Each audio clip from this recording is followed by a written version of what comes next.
Across the central and eastern United States this summer, meteorologists have been tracking something that sounds almost mechanical, but behaves more like a slow-motion trap closing over tens of millions of people at once, a heat dome. It isn't a single storm or a single hot day. It's a massive, stubborn pocket of high pressure parked in the upper atmosphere, trapping warm air beneath it the way a lid traps steam over a pot. Throughout the summer of 2026, these domes have formed and reformed across the country. Over the west in early July, over the central and eastern U.S. around the 4th of July, and again in the weeks that followed, pushing temperatures past triple digits across dozens of states and placing well over 100 million Americans under heat alerts at various points in the season. What happens to a human body caught underneath one of these domes for hours or days at a time is what doctors call heat collapse. And understanding exactly how it unfolds and what triggers it could be the difference between a dangerous week and a tragic one. A note before we begin. This covers a genuine, ongoing seasonal hazard.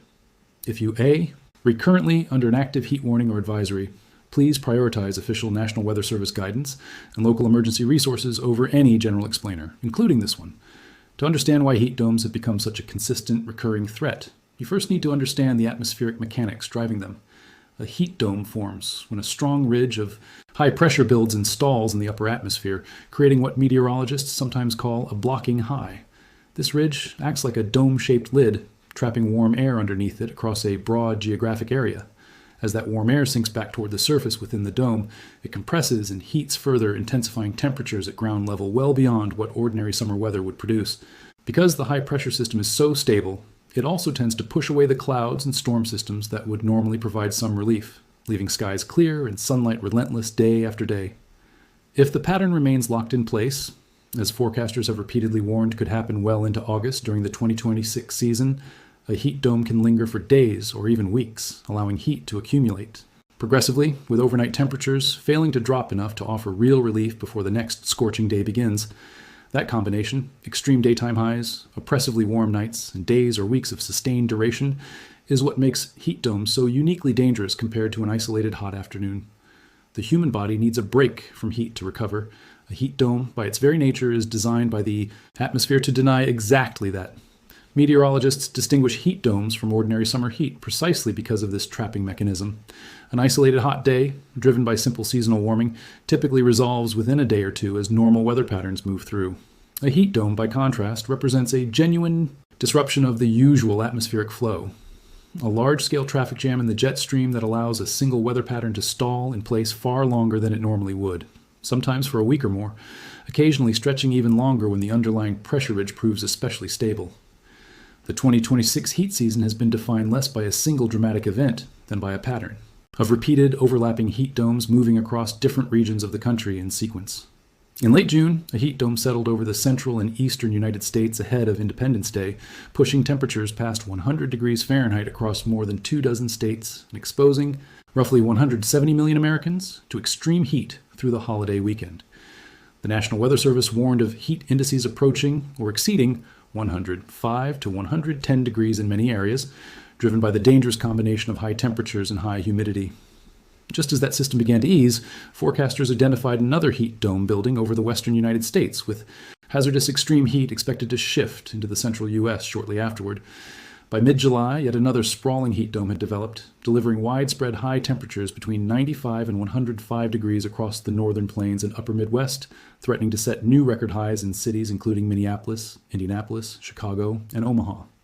This pattern of recurring, overlapping heat domes reflects broader atmospheric trends that climate scientists have been documenting for years. Heat waves are now measurably longer lasting, more intense, and more likely to occur, driven in significant part by the accumulation of greenhouse gas emissions in the atmosphere. A rapid attribution study examining one of this summer's East Coast heat domes found that the specific combination of extreme heat and high humidity observed would have been essentially impossible without the influence of human-caused emissions.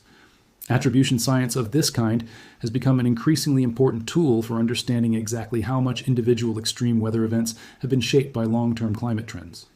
Rather than simply noting that a heat wave was unusually severe, researchers can now run detailed climate models comparing the actual event against a hypothetical version of the same weather pattern occurring in a world without accumulated greenhouse gas emissions, allowing them to state, with genuine scientific confidence, how much more likely or more intense a given heat dome became as a direct result of those emissions. The phrase heat collapse describes a very real, well-documented medical progression, the cascading way the human body begins to fail when it can no longer keep itself cool.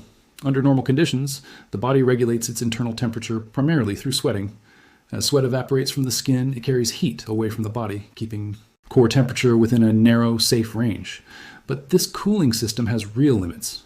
When humidity is high, sweat evaporates more slowly, dramatically reducing its cooling effectiveness, which is precisely why heat index values, which combine temperature and humidity, tend to feel so much more dangerous than the raw temperature reading alone suggests. As the body's cooling systems become overwhelmed, heat-related illness tends to progress through recognizable stages. Heat cramps, often the earliest warning sign, involve painful muscle spasms brought on by fluid and electrolyte loss during heavy sweating. Left unaddressed, this can progress to heat exhaustion, marked by heavy sweating, weakness, dizziness, nausea, and a rapid but weak pulse as the cardiovascular system struggles to simultaneously cool the body and maintain blood pressure. If heat exhaustion isn't treated promptly, it can escalate into heat stroke, a genuine medical emergency in which the body's core temperature rises to dangerous levels, sweating may stop entirely, and confusion, loss of consciousness, or organ damage can follow rapidly. This progression is why extreme heat is considered, according to public health officials, probably the most deadly weather disaster the United States faces.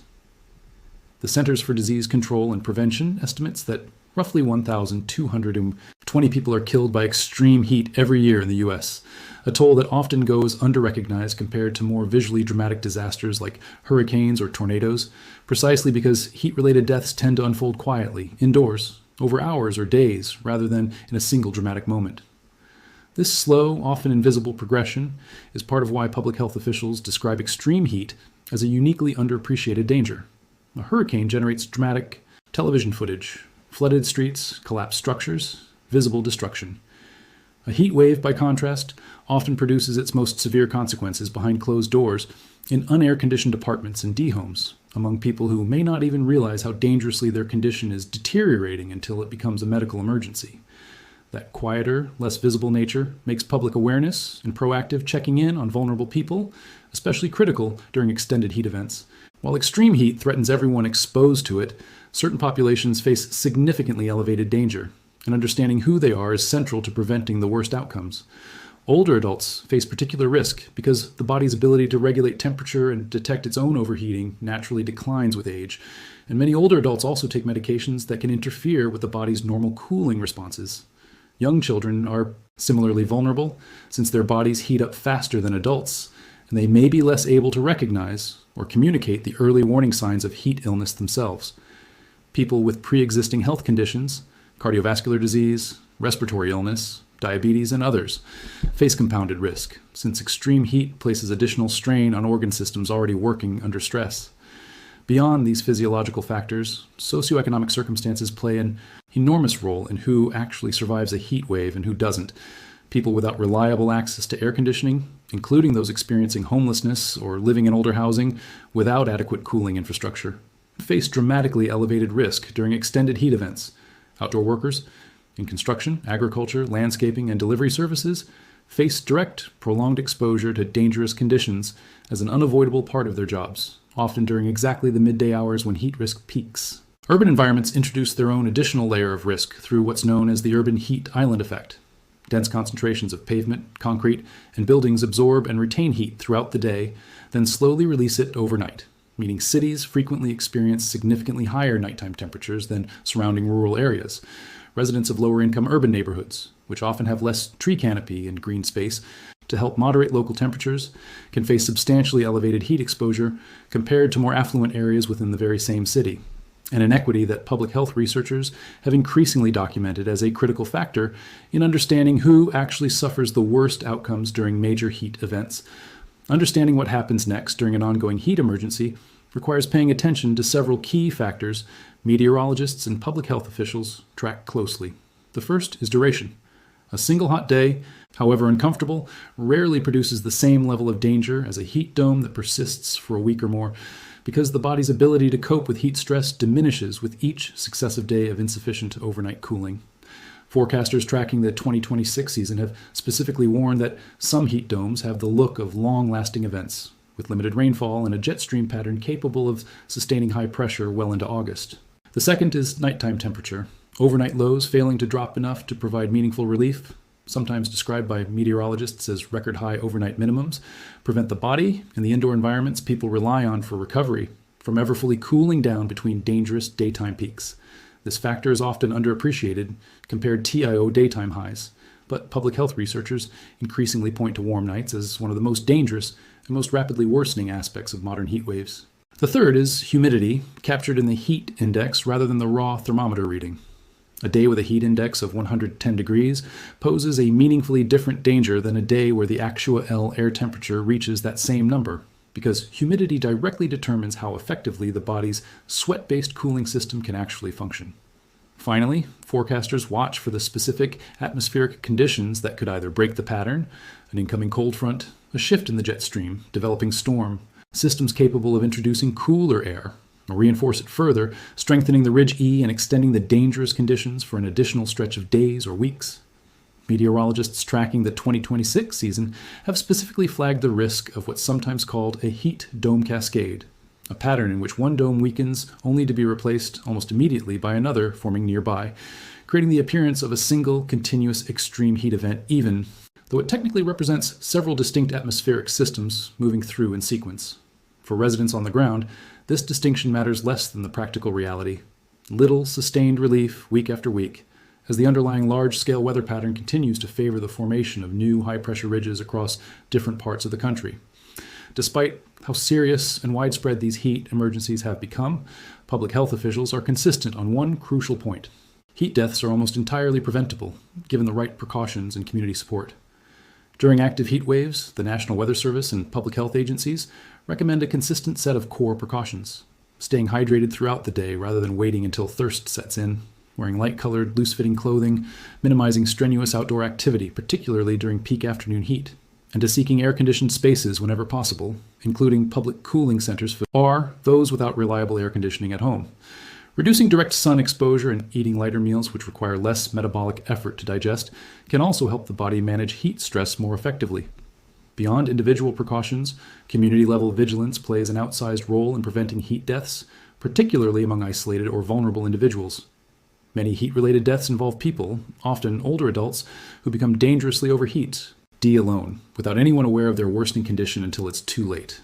Checking in on elderly neighbors, relatives, or anyone living alone during an active heat emergency is, according to public health messaging repeated throughout the summer of 2026, one of the single most effective ways ordinary people can help prevent a heat wave from turning fatal.